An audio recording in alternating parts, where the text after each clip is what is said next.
નમસ્કાર, હું અશ્વિની સોનવણે ચેનલ આઈ વિટનેસના સમાચારોમાં આપનું સ્વાગત કરું છું। સમાચારો શરૂ કરતા પહેલા નજર કરીશું આજના મુખ્ય સમાચારો પર।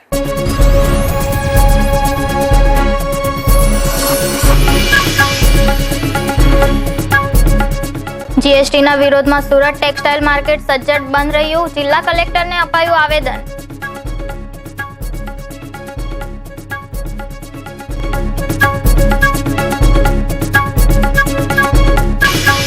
સુરતમાં શરૂ થઈ શ્રમિક અન્નપૂર્ણા યોજના, મજૂરોને મળશે માત્ર 10 રૂપિયામાં ભોજન।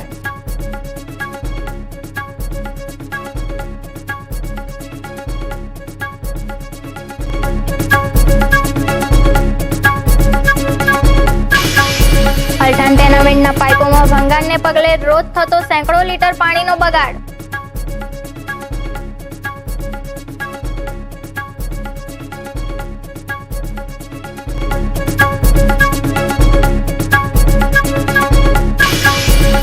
આજે વર્લ્ડ ઓલ્ડ એબ્યુઝ ડે, સુરતના ગરીબ વૃદ્ધોને મદદ કરવામાં સુરતીઓ ઉદાર।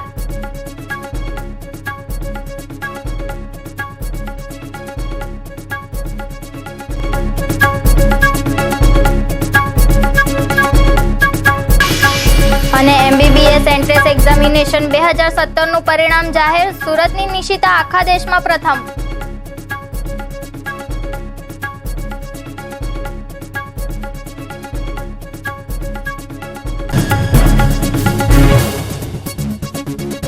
અને હવે સમાચારો જોઈએ વિસ્તારથી।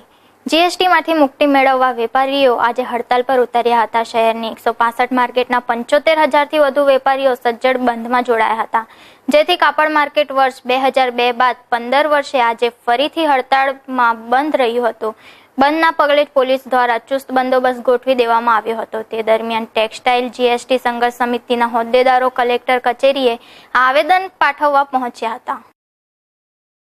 એક અઠવાડિયાથી જીએસટીમાંથી મુક્તિની માંગ સાથે દિલ્હી, ગાંધીનગરની દોડ લગાવી રહેલા સુરત સમેત અન્ય રાજ્યોના ટેક્સટાઇલ અગ્રણીઓને જીએસટીમાંથી બાકાત નહીં રાખવા ઈચ્છતી સરકાર સામે બળવો પોકારવા તૈયાર થઈ ગયેલા ટેક્સટાઇલ વેપારીઓ લાંબુ આંદોલન કરવાની તૈયારી કરી રહ્યા છે, જેના ભાગરૂપે આજે એક દિવસીય ટોકન હડતાલનું સજ્જડ પાલન કરવામાં આવ્યું હતું। નોટબંધી પછી તમામ ઉદ્યોગોની ગતિ મંદ થઈ પડી છે। લગ્નસરાની નીરસ ખરીદી તથા રમજાનમાં પણ ખરીદીનો માહોલ અપેક્ષા કરતા વિપરીત રહેવા પામ્યો હતો। અત્યાર સુધી ટેક્સમુક્ત કાપડ પર જીએસટીનો 5%નો દર ફાઇનલ યુઝર્સના ખિસ્સા પર ભાર વધારશે। આજે સુરતની તમામ માર્કેટો બંધ રહી હતી। તે દરમિયાન સંઘર્ષ સમિતિના આગેવાનો કલેક્ટરને આવેદનપત્ર આપવા પહોંચ્યા હતા। उसको हम कह रहे हैं सरकार टैक्स लेने उसका सरलीकरण, टैक्स लेने की जो प्रक्रिया वो बहुत पेचीदी है। हर एक आदमी सॉफ्टवेयर सिस्टम में जा नहीं सकता। अभी 2-3 साल उसको समझने लगेगा और कपड़ा उधार बिकता है, वापस आता है। सारी प्रक्रिया उसकी बहुत जटिल है। होमवर्क में जाता है, एम्ब्रॉयडरी में जाता है, किस किस का हम लोग को बिल बनाएंगे, वापस जमा करेंगे, डेबिट करेंगे, क्रेडिट करेंगे, ये सब प्रक्रिया है। उसके अंदर हम नहीं जा सकते और उसको हम सरकार को कह रहे हैं कि आप टैक्स यहाँ पे लगा दो या हमारे ऊपर टर्नओवर डाल दो। 1 अप्रैल को आपका जो टारगेट होगा उतना पैसा आप भर देंगे। अब तक संघर्ष समिति जो डिमांड कर रही थी कि टोटल मुक्ति चाहिए, ये डिमांड उससे थोड़ी अलग है या वही? नहीं, वैसे ही मुक्ति हो गया। मतलब टैक्स आप पहले देते ही थे ना, टैक्स देना नहीं, टैक्स तो देते थे, एक्साइज दिया, यान का बिल दिया। अभी आप लोग इजी लो, पेपर वर्क से झंझट चाहिए, रिकॉर्ड से झंझट चाहिए, तो सॉफ्टवेयर से हमको मुक्ति चाहिए। આ મામલે કોંગ્રેસ કોર્પોરેટર અસલમ સાયકલવાળાએ પણ પોતાનો મત રજૂ કર્યો હતો। આજે સુરતની અંદર જીએસટી સંઘર્ષ સમિતિ દ્વારા જે બંધનું એલાન આપવામાં આવ્યું હતું, એ જીએસટી સંઘર્ષ સમિતિની કાર્યશૈલી અને એ લોકોની જે એકતા, સંગઠન શક્તિને જેટલા સલામ કરે એટલા ઓછા છે કે સરકારની આ વેપાર વિરોધી નીતિ સામે આજે સુરત શહેરની જે જીવાદોરી છે મુખ્ય લોકોની એવી ટેક્સટાઇલ ઉદ્યોગને સંપૂર્ણપણે બંધ રાખવામાં આવ્યું। એ જ બતાવે છે કે આ સરકારની સામે વેપારીઓમાં કેટલો બધો રોષ છે। એક સામાન્ય ટ્રેડિંગ કરતા વેપારીમાં પણ હવે અચ્છે દિનની જે ખાલી વાત હતી એ માત્ર વાત જ થઈ છે, પરંતુ અચ્છે દિન જેવું કંઈ આવ્યું નથી ને એની જગ્યાએ આવા દુઃખના દિવસો આવનારા દિવસમાં આવવાના છે। એની સામે આ વેપારીઓની એકતાને જેટલા અભિનંદન આપીએ એટલા ઓછા છે। એક કોંગ્રેસના પદાધિકારી તરીકે, કોર્પોરેટર તરીકે અને મારા વિસ્તારની અંદર ઓછામાં ઓછા 60% માર્કેટ વિસ્તાર આવે છે, એટલે હું આ વેપારીઓની જે બિલકુલ વ્યાજબી માંગણી છે, વેપારીઓની પડખે અમે છે। વેપારીઓના દરેક મુદ્દા પર આ બાબતે જે કંઈ સંઘર્ષ, જે કંઈ લડાઈ, જે કંઈ પ્રોગ્રામ કરવાના છે એમ એઝ એ જનતાના પ્રતિનિધિ તરીકે, કોંગ્રેસ પક્ષના કાર્યકર તરીકે અમે વેપારીઓને પડકે છે અને સરકાર સામે કોઈ પણ લડાઈ લડવામાં કોઈ પણ પ્રકારની પીછેટ અમે આ સંઘર્ષ સમિતિની સાથે રહીને આગળ એ લોકો રહેશે, અમે એમની સાથે રહીશું. એક વેપારી તરીકે, એક સ્થાનિક જનપ્રતિનિધિ તરીકે હર હંમેશા અમે સાથે રહીને લડતને આપશું, એમાં કોઈ બેમત નથી. માર્કેટ બંધને સજ્જડ ટેકો જાહેર કરી નાના વેપારીઓ પણ બંધમાં જોડાયા હતા અને જીએસટી મુદ્દે લડી લેવાના મૂડમાં જણાયા હતા. આગામી તારીખ 1 જુલાઈથી કેન્દ્ર સરકારે લાગુ કરેલા ગુડ્સ એન્ડ સર્વિસ ટેક્સના વિરોધમાં સુરત શહેરનું ટેક્સટાઇલ માર્કેટ સંગઠન બનાવીને મેદાને પડ્યું છે. ગઈકાલે એક સભા યોજવામાં આવી હતી અને બંધનું એલાન કરાયું હતું. આજે સંપૂર્ણ ટેક્સટાઇલ માર્કેટ બંધ છે. એક વેપારી આપણી સાથે છે, આપણે એમની જોડે વાતચીત કરીશું. જી, આપનું નામ શું છે અને આપ કેટલા વખતથી ટેક્સટાઇલ સાથે જોડાયેલા છો, બિઝનેસ સાથે? મિલેનિયમ ટેક્સટાઇલ માર્કેટમાં હું અત્યારે લગભગ ઘણા ટાઈમથી 10-15 વર્ષથી આ મિલેનિયમ માર્કેટમાં જોડાયેલા છે અમે. ને આ અંદર જીએસટી લાગુ કરવાથી આ લગભગ સરકારના જીએસટી લાગુ કરવાથી ઘણા બધા વેપારીઓને, નાના મોટા વેપારીઓને ઘણું નુકસાન થાય એમ છે. કારણ કે જીએસટી લાગુ કરવાથી જે એના કાયદાઓ છે એમાં બહુ જ તકલીફ થાય એમ છે, ગૂંચવાડો ઊભો થાય એમ છે. કારણ કે જે જીએસટી લાગુ કર્યું છે એની અંદર આજે સંપૂર્ણ ટેક્સટાઇલ માર્કેટ જે 450-500 માર્કેટો છે ટોટલ સંપૂર્ણપણે બંધ છે, જે જીએસટી વિરુદ્ધ માટે સંપૂર્ણપણે બંધ પાડેલ છે. અત્યારે તમે જોઈ શકો છો મિલેનિયમ ટેક્સટાઇલ માર્કેટ છે, સામે તો બધી માર્કેટો છે સંપૂર્ણ રૂપથી બંધ પાડેલ છે. જીએસટીમાં જ્યારે કોઈ પણ બિઝનેસને મુક્તિ આપવામાં નથી આવી, કોઈ પણ પ્રકારના ધંધાને મુક્તિ નથી, તો આપને એવું લાગે છે કે આ એક લડત જે ચાલવામાં આવી છે, સંઘર્ષ સમિતિ બનાવીને જે ચલાવવામાં આવે છે લડત, એના કારણે કોઈક મુક્તિ મળશે કે તમારા નેતાઓ ત્યાં દિલ્હી જઈને મળી આવ્યા છે પરંતુ કોઈક માહિતી બહાર આવી નથી, મતલબ કે કોઈક રાહતના સમાચાર નથી, તો આપને લાગે છે કે આ બંધ કરવાથી ટેક્સટાઇલ માર્કેટને કોઈક ફાયદો થશે, એ બિઝનેસને જીએસટીમાંથી રાહત થશે? જીએસટી રાહત માટે કરવું પડશે, કારણ કે આ એક ગૂંચવાડા જેવું કામ છે જે નાના મોટા વેપારીઓને બહુ તકલીફરૂપ થાય એમ છે. એટલે જ્યાં સુધી આ સરકાર આનો નિર્ણયમાં કોઈ બી નિર્ણય નહીં લાવે ત્યાં સુધી લડત એ લોકો આપવા માટે જણાવેલ છે. અંદાજે કેટલી ટેક્સટાઇલ માર્કેટ છે અહીં સુરત સિટીની અંદર અને કેટલા વેપારીઓ એમાં સંકળાયા છે આ લડતમાં? અત્યારે સુરત ટેક્સટાઇલમાં કમસે કમ 450 જેવી માર્કેટો નાની મોટી થઈને છે બધી. હવે એમાં લગભગ અત્યાર સુધીમાં 15-20 હજાર વેપારીઓ જોડાઈ ચૂક્યા છે અને સંપૂર્ણ રૂપે અત્યારે ટેકો આપ્યો છે. તેની સાથે વિવર્સો બી અત્યારે ટેકો આપેલ જાહેર કરેલ છે. આજની વાત કરીએ તો આજે એક પણ એવી દુકાન અથવા એવી માર્કેટ છે કે જે ચાલુ હોય આજે? આજની સંપૂર્ણ ટેક્સટાઇલ માર્કેટ બંધ છે. તો જીએસટીના વિરોધમાં કાપડ માર્કેટે એટલે કે કાપડ ઉદ્યોગના અગ્રણીઓએ સંગઠન બનાવીને જે લડત ઉપાડી છે એના અનુસંધાનમાં આજે સંપૂર્ણ ટેક્સટાઇલ માર્કેટ સુરતનું અને ભારતભરમાં જે પણ નાના મોટા ટેક્સટાઇલના ઉદ્યોગો છે એ બંધ રાખવામાં આવ્યા છે જીએસટી વિરુદ્ધની લડતના સમર્થનમાં. કેમેરામેન સોહન પટેલ સાથે Mehul Patel, channel eye witness, Surat. રાજ્ય સરકારે શ્રમિકો માટે ભોજન વ્યવસ્થા શરૂ કરી છે, જેનો લાભ સુરતમાં પણ શ્રમિકો લઈ રહ્યા છે. બટાર 4 રસ્તા ખાતે શ્રમિક અન્નપૂર્ણા યોજના હેઠળ ભોજન પીરસાઈ રહ્યું છે. રાજ્ય સરકારે શરૂ કરેલી શ્રમિક અન્નપૂર્ણા યોજના હમણાં પ્રારંભિક તબક્કામાં છે. ગુજરાતના સુરત સહિતના મહાનગરોમાં હાલ આ યોજના શરૂ થઈ છે. સરકાર માત્ર 10 રૂપિયામાં શ્રમિકોને ભોજન પીરસી રહી છે અને ભોજનમાં સુખડીનો પણ સમાવેશ કરવામાં આવ્યો છે. માત્ર 10 રૂપિયામાં સરકાર દ્વારા શ્રમિકોને ભોજન આપવાની આ પહેલને આવકારવામાં આવી રહી છે.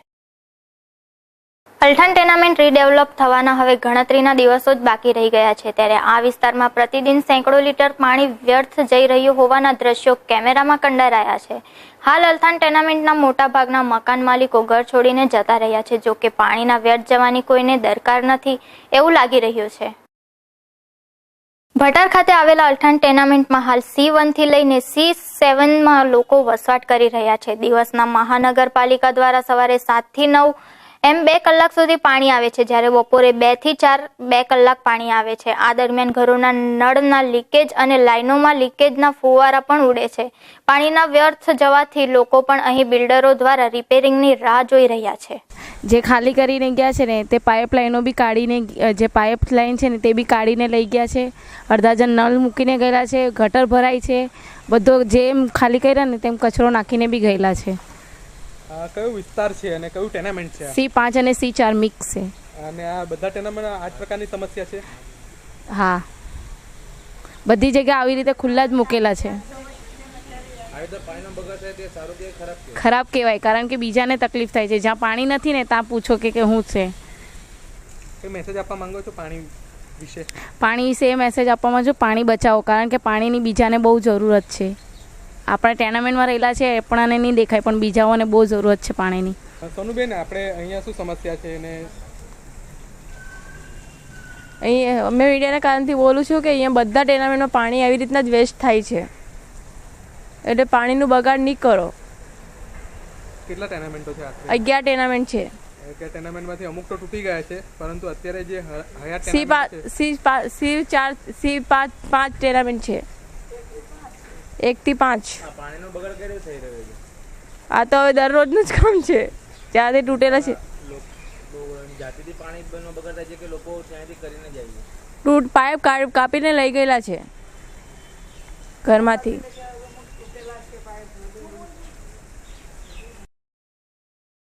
મહાનગરપાલિકા દ્વારા સ્માર્ટ સિટી અંતર્ગત જે કામો કરાય છે તેમાં ક્યાંક ને ક્યાંક નબળી કામગીરી પાલિકા સત્તાધીશોની દેખાઈ આવતી હોય છે. રાત્રિના સમયે રાહદારીઓ અને વાહન ચાલકોને નાહકની તકલીફ નહીં પડે તે માટે સ્ટ્રીટ લાઇટો લગાવવામાં આવી છે. તેમાંથી અમુક સ્ટ્રીટ લાઇટો રાત્રિના સમયે મોટે ભાગે બંધ રહેતા દિવસ દરમિયાન ચાલુ રહેતી હોવાની વ્યાપક પ્રમાણમાં ફરિયાદ ઉઠતા આ રોડનો ઉપયોગ કરનારા રાહદારીઓ અને વાહન ચાલકોમાં એક પ્રકારે ચર્ચાનો વિષય બની જવા પામ્યો છે. પાંડેસરાથી અલથાણ તરફ જતા રોડ પર અલથાણ બ્રિજ આવેલો છે. રહેણાંક વિસ્તારની નજીકમાં પાલિકા તરફથી શહેરીજનોની સુવિધામાં વધારો કરતા આ બ્રિજ પર રહેવાસીઓ મોડી સાંજે બ્રિજના ફૂટપાથ પર નિરાંતે બેસવા પણ આવતા હોય છે. સાથે જ અહીંથી મોટે ભાગના વાહન ચાલકો પણ પસાર થતા હોય છે. છેલ્લા થોડા દિવસોથી આ બ્રિજ ઉપરની સ્ટ્રીટ લાઇટો રાત્રિ દરમિયાન બંધ રહેતી હોવાને કારણે મોટી સંખ્યામાં રાહદારીઓ અને વાહન ચાલકો હેરાન થઈ જવા પામ્યા છે.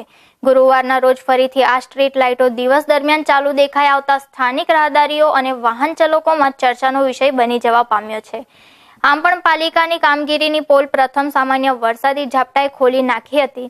ત્યારબાદ આ સ્ટ્રીટ લાઇટો દ્વારા વધુ એક નિષ્કાળજી સપાટી પર આવી જવા પામી છે. Special report Vijaysinh Rathod, channel eye witness, Surat. આજે વર્લ્ડ ઓલ્ડ અબ્યુઝ ડે છે. દુનિયાભરમાં વૃદ્ધો સાથે થતા અત્યાચાર અને ઉદાસીનતા સામે લોકજાગૃતિ માટે આ દિવસ ઉજવાય છે. ચેનલ આઈ વિટનેસે સુરતના ગરીબ વૃદ્ધોની સ્થિતિ અને લોકોનો એમની સાથેનો વ્યવહાર જાણવાના પ્રયાસો કર્યા હતા. यहाँ सहूलियत अच्छा मिलता है समझे ना. अपने यहाँ बिहार में ऐसा नहीं है.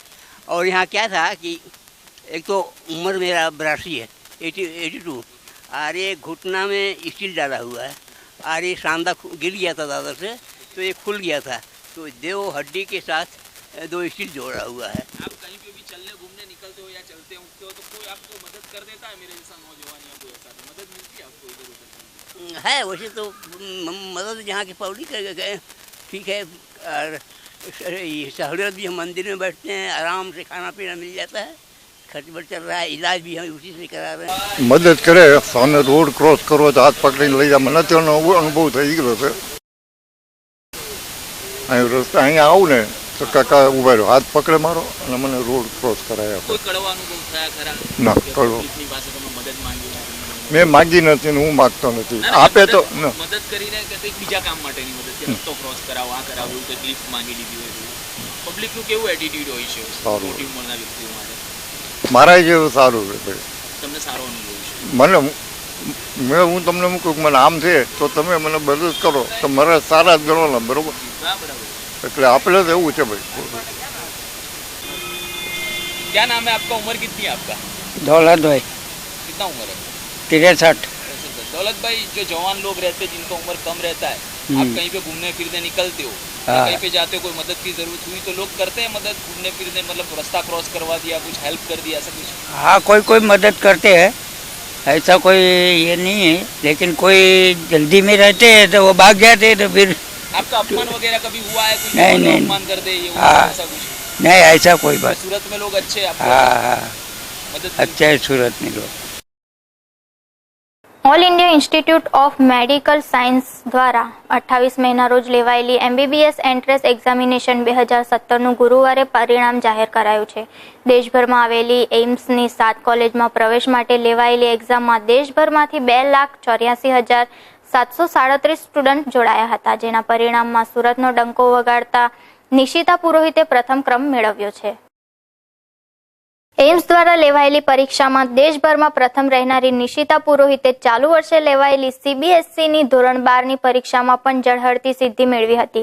એમ્સના જાહેર થયેલા રિઝલ્ટમાં સુરતની નિશિતા પુરોહિત ઓલ ઇન્ડિયામાં ટોપ પર રહી છે.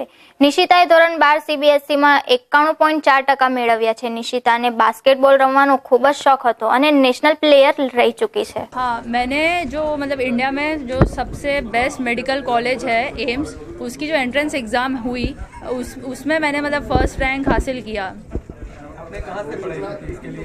इसके लिए मैं स्पेशली कोटा गई थी. 2 साल मैंने एलन करियर इंस्टीट्यूट में कोचिंग ली थी इसके लिए स्पेशली, और उन्होंने बहुत अच्छी तरीके से प्रिपेयर कराया और उनको बहुत बड़ा श्रेय जाता है कि मैं फर्स्ट मतलब ला पाई. कितना प्रिपरेशन किया था? मतलब 2 साल पूरा टाइम ही पढ़ा है ऑलमोस्ट. काफ़ी सोशल लाइफ थोड़ी कम कर दी मैंने, थोड़ा आइसोलेट कर लिया खुद को, खुद मतलब पढ़ाई में ही ज़्यादा ध्यान दिया. FB अकाउंट नहीं था मेरा, कभी TV नहीं देखा और ऐसा सब किया. बास्केटबॉल भी नेशनल खेल चुकी हो? हाँ. इसके अलावा क्या मतलब स्पोर्ट्स में इंटरेस्ट तो था ही कब से, पर वही है कि स्पोर्ट्स में करियर थोड़ा मुश्किल था बास्केटबॉल में, तो वो तो इसीलिए बस पैशन है. बाद में भी करेंगे, अभी कंटिन्यू करेंगे उसके साथ. उसके अलावा जैसे और भी गेम्स में इंटरेस्ट है, और बाकी जैसे और हॉबीज़ में म्यूज़िक है और सिंगिंग है. बस मेडिकल में आपका क्या बनना चाहते हो? आगे मुझे कार्डियो सर्जन बनना है. વેસુ વિસ્તારમાં આવેલા સુમન આનંદ મુખ્યમંત્રી આવાસમાં ચોરી કરવા આવેલો ચોર રંગે હાથે ઝડપાઈ ગયો હતો. આવાસમાં થતી વારંવારની ચોરીથી લોકોએ વોચ ગોઠવી હતી. મોપેડ લઈ ચોરી કરવા આવેલા યુવકને લોકોએ ઝડપી પાડી બરાબરનો મેથી પાક ચકાડ્યો હતો. બાદમાં ઉમરા પોલીસને હવાલે કરી દીધો હતો. વેસુ વિસ્તારમાં આવેલા સુમન આનંદ નામના મુખ્યમંત્રી આવાસમાં વારંવાર થતી ચોરીને પગલે લોકો સતર્ક થઈ ગયા હતા અને લોકોએ જાતે જ વોચ ગોઠવી હતી. તેમાં મોડી રાત્રે એક ચોર મોપેડ લઈને આવતા લોકોએ ઝડપી પાડ્યો હતો અને બરાબરનો મેથી પાક ચખાડ્યો હતો. સારી એવી ધોલાઈ કર્યા બાદ ચોરને ઉમરા પોલીસના હવાલે કરી દીધો હતો, જેથી ઉમરા પોલીસે ચોરને ઝડપી પાડી અન્ય ચોરીમાં હાથ છે કે કેમ અને મુદ્દામાલ અંગે વધુ તપાસ હાથ ધરી છે. Bureau report, channel eye witness, Surat. Ring રોડની ગુડલક માર્કેટમાં બનેલી ઠગાઈની ઘટનામાં સલાબતપુરા પોલીસે આરોપીની અટકાયત કરી હતી. જોકે આ આરોપીને પોલીસ મથકમાં જ હાર્ટ એટેક આવતા હોસ્પિટલ ખસેડવામાં આવ્યો હતો.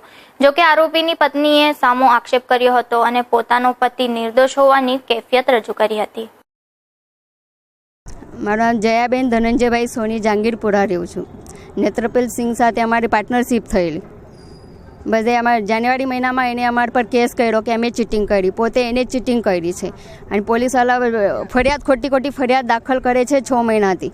અત્યારે સવારે 2 વાગે જામીન થઈ ગયેલો છતાં બેસાડી રાખ્યા છે એમને, અને પાછા એમ કે બેસાડી રાખ્યા અને પરત પાછો કહે છે કે તમારી ફરિયાદ આવી છે.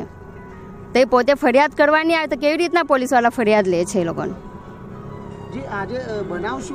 આજે બનાવ્યો સવારથી મારા વરને પોલીસ સ્ટેશનમાં બેસાડી રાખ્યા, જામીન થઈ ગયું છતાં બેસાડી રાખ્યા. પાછા હમણાં 10 વાગે કે તમારી બીજી ફરિયાદ થયેલી છે, તમારે લોકબકમાં નાખવું પડશે. એને લોકબકમાં લઈ ગયા તરત એ પડી ગયા હતા. આ મેટર બધે ફોન પર વાત કરતા હતા અને ચક્કર આવીને પડી ગયા. એને માઇનર અટેક આવે છે, આ 3જી વારનો અટેક છે. જો મારા વરને કંઈ થાય તો નેત્રપાલ જિમ્મેદાર રહીશ. અને જો તમારે બધા નિકાલ લાવવાનો છે, અમે સાચા જ છે, તમે તપાસ કરો જે બી હોય તે.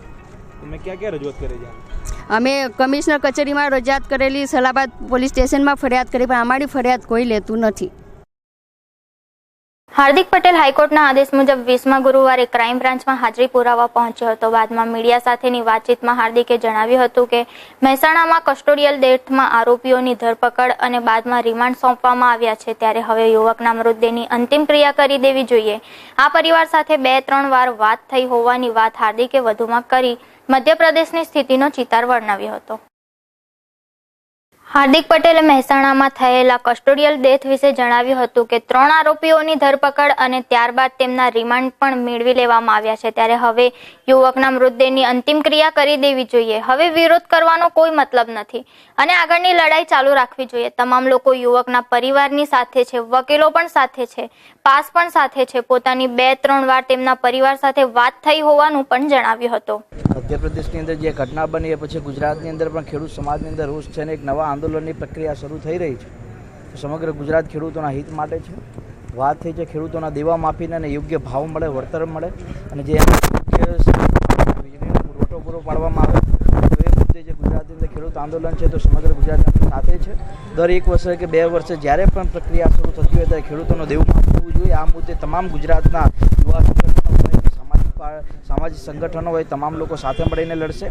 આવનારા દિવસોની અંદર જે પણ કાંઈ જરૂર પડશે ખેડૂતના મુદ્દાને તમે સાથે રહીશું. અને મધ્યપ્રદેશની અંદર જે ઘટના બની છે એની અંદર મધ્યપ્રદેશની અંદર 144ની કલમો લાગુ કરવામાં આવે ત્યારે નિમંચના મંચોની અંદર 144 હોય અને પછી રસ્તામાં પણ 144 કલમ લગાવવામાં આવે તો ક્યાંક ને ક્યાંક કંસ મામા પછી મામા શિવરાજની પણ દાદાગીરી મધ્યપ્રદેશની અંદર વધી રહી છે.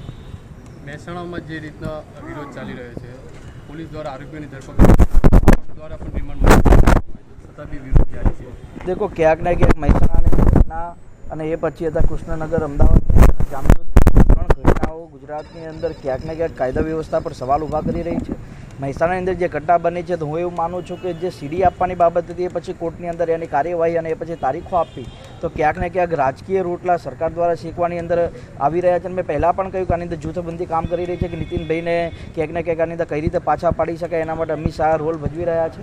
મહત્ત્વની બાબત છે કે હવે પણ લાસ્ટનો જે ડેડ બોડી છે એને ત્યાં રાખવાનો પણ હું માનું છું ત્યાં સુધી હવે કોઈ મતલબ નથી. કેમ કે જો એ લોકોની ધરપકડ થતી હોય, રિમાન્ડ આપવામાં આવ્યા હોય તો પછી હવે આ મુદ્દે કાંઈ આગળ વધવાની જરૂર નથી. પણ એ 3 લોકોને જે 3 લોકો નામ આપે છે, ભરત બારોટ, એના દીકરાનું નામ અને પોલીસ કોન્સ્ટેબલનું નામ, તો આ મુદ્દે જલ્દીમાં જલ્દી યોગ્ય કાર્યવાહી કરવામાં આવે અને જલ્દીમાં જલ્દી કાયદાકીય પ્રક્રિયા ચાલુ રહે જેથી આવનારા દિવસોની અંદર ગુજરાતની અંદર કે દેશની અંદર જે કસ્ટોડિયલ ડેટ 147 થઈ છે એ મુદ્દે લોકોને શંકા ન જાય. બીજી વાત કે કસ્ટોડિયલ ડેટ થઈ છે તો હું એવું માનું છું 1 કરોડ રૂપિયાની એ લોકોને વળતર આપવું જોઈએ. એનું કારણ છે કે જો સરકાર મધ્યપ્રદેશની અંદર ખેડૂતોને હત્યાકાંડમાં એમને 1 કરોડ રૂપિયા આપી શકતી હોય તો કાયદાકીય રીતે ગુજરાત સમાચારના એક પેપરમાં આવ્યું તો કસ્ટોડિયલ ડેટ મામલે 1 કરોડ રૂપિયાનું વળતર આપવું જોઈએ અને આના કોઈ પણ પરિવારને સરકારી નોકરી આપવી જોઈએ. પણ હું એવું માનું છું કે આ વાત પણ ક્યાંક ને ક્યાંક વાહિયાત સાબિત થશે. કેમ કે જો 14 યુવાનોની હત્યામાં પણ એ લોકોને યોગ્ય વળતર ન આપવામાં આવતું હોય તો ક્યાંક ને ક્યાંક આ બધી બાબતે રાજકીય રોટલા શેકાતા હોય. પણ આવનારા દિવસોની અંદર આ બધી તાકાતો, આ બધી એકતા ભેગી થઈને 2017માં કંઈક પરિણામ દેખાડશે. બહુચર્ચિત એવા પાટીદાર સમાજના મુખ્ય કન્વીનર હાર્દિક પટેલ સહિત ચિરાગ અને વિપુલ વિરુદ્ધ અમરોલી પોલીસ મથકમાં રાજદ્રોહ મુદ્દે જે તે સમયે ગુનો નોંધાયો હતો. જેમાં પાસના કન્વીનર હાર્દિક પટેલે કરેલી કેસ મુદ્દે ડિસ્ચાર્જ અરજીની સુનાવણી ગુરુવારે થઈ હતી. જેમાં વધુ મુદત પડતા આ કેસની વધુ સુનાવણી આગામી 30મી જૂન 2017ના રોજ કરવામાં આવશે. પાટીદાર સમાજના મુખ્ય કન્વીનર હાર્દિક પટેલ વિરુદ્ધ અમરોલી પોલીસ મથકમાં રાજદ્રોહનો ગુનો જે તે સમયે નોંધાયો હતો. જેમાં હાર્દિક પટેલે પોતાના વકીલ યશવંતસિંહ વાળા મારફતે રાજદ્રોહ કેસમાંથી મુક્ત થવા માટે કોર્ટમાં ડિસ્ચાર્જ અરજી દાખલ કરી હતી. જેની સુનાવણી ગુરુવારે 15મીના રોજ હાથ ધરવામાં આવી હતી. જેમાં હાર્દિક વિરુદ્ધ નોંધાયેલા રાજદ્રોહના ગુનામાં ફરિયાદ પક્ષે અને બચાવ પક્ષના વકીલોએ દલીલો કરી હતી. જેમાં વધુ એક મુદત પડતા રાજદ્રોહના કેસમાંથી મુક્ત થવા માટે કરાયેલી ડિસ્ચાર્જ અરજીની વધુ સુનાવણી આગામી 30મી જૂન 2017ને શુક્રવારે કરવામાં આવશે. કેમેરામેન સોહન પટેલ સાથે Vijaysinh Rathod, channel eye witness, Surat. સમાચારો સમાપ્ત કરતા પહેલા ફરી એકવાર નજર કરીશું આજના મુખ્ય સમાચારો પર.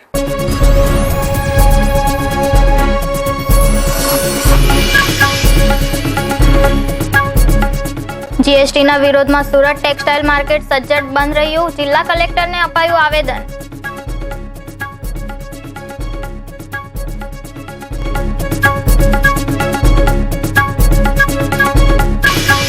સુરતમાં શરૂ થઈ શ્રમિક અન્નપૂર્ણા યોજના. મજૂરોને મળશે માત્ર 10 રૂપિયામાં ભોજન.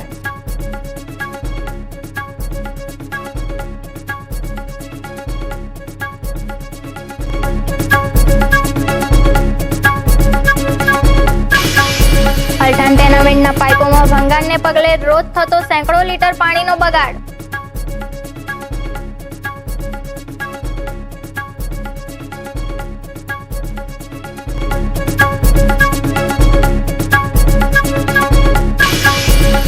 આજે વર્લ્ડ ઓલ્ડ એબ્યુઝ ડે. સુરતના ગરીબ વૃદ્ધોને મદદ કરવામાં સુરતીઓ ઉદાર.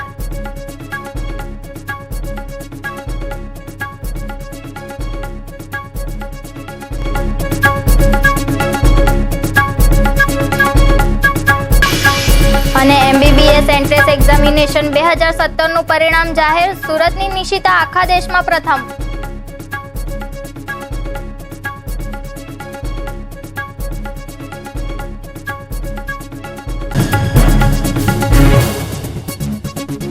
તો આ હતા અત્યાર સુધીના સમાચારો. વધુ સમાચારો સાથે ફરી મળીશું. ત્યાં સુધી જોતા રહો ચેનલ આઈ વિટનેસ. નમસ્કાર.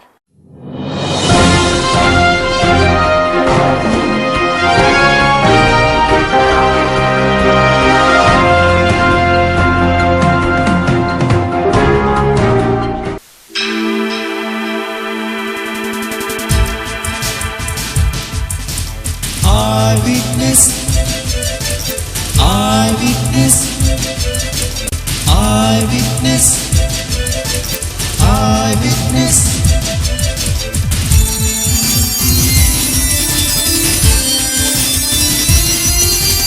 Eyewitness, eyewitness,